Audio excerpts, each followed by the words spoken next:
Ես միշտ ասել եմ, որ երբ որ Նիկոլ Փաշինյանին լսում ես կամ այդ խոսք, որ ինքը ասում ու պնդում է, պետք է այդ խոսքը ընկլել հակառակ տրամաբանությամբ։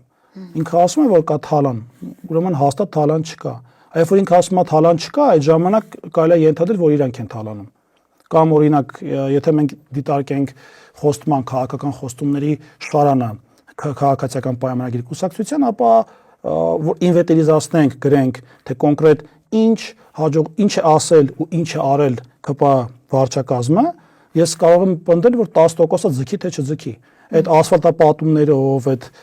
դպրոցները կառուցելով մարդկանց աշխատատեղ չեն ստեղծում։ Հայաստանի Հանրապետությունը խոպանի երկիր չի։ Իրանք եկել են իշխանության մեր ազգի, մեր ժողովրդի կյանքը բարելավելու, թե խոպան ուղարկելու։ Ու պատահաբար չէ, որ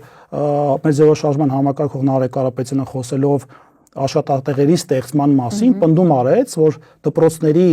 դպրոցները վերակառուցելով դու տեի ժողովրդին չես սպանում իրենց տանը։ Բայց տեսակ չէ, ինչ անիմաստ աղմուկի վերածեցին, թե Նարեկ Կարապետյանը չի հասկանում կրթության կարևորումը։ Շատ ճիշտ է աշխատել, որովհետև երբ որ դու խոսում ես խնդիրների մասին, մարդիկ, որ իրենց ուղեղում մտածում են մեր հասարակության մասին, հա, որ մենք չենք կարող, գործ չունենք, գնում ենք արտերկիր աշխատելու, բայց փաստացի Նարեկ Կարապետյանն առաջարկում է լավագույն լուծում, որ հարց չկա, դպրոցներ կառուցենք, բայց մի հատ հասկանանք, դա ինչ գործարան ենք կառուցում։ Գործարան, մարդկանց աշխատանք տանք, դպրոցներ հետը կառուցեն, որ մնան, ոչ թե արտագաղթեն։ Ճանապարհն ու դպրոցը, այնքան պարզ է ասում։ Ճանապարհը ու դպրոցը դա տուն չեն, որ մարդիկ այդտեղ սնունդ սարքեն, ապրեն։ Դա կրթության հաստատությունն է, որը շատ կարևոր մաս է կազմում նաև ազգի զարգացման, կրթական համակարգի բարելավման, բայց միայն դրանով չի պայմանավորված քո երկրում քո քաղաքացուն պահելը։ Շատ կարևոր է աշխատատեղ ստեղծելը, ու դա խոսում է նաև մեր ձևով շարժման թիմի եւ հանձնես Նարեկ Կարապետյանի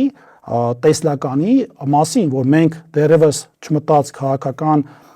նախընտրական շրջանի մեջ արդեն առաջարկում ենք լուծումներ մեր շատ սիրելի համաքաղաքացիներին։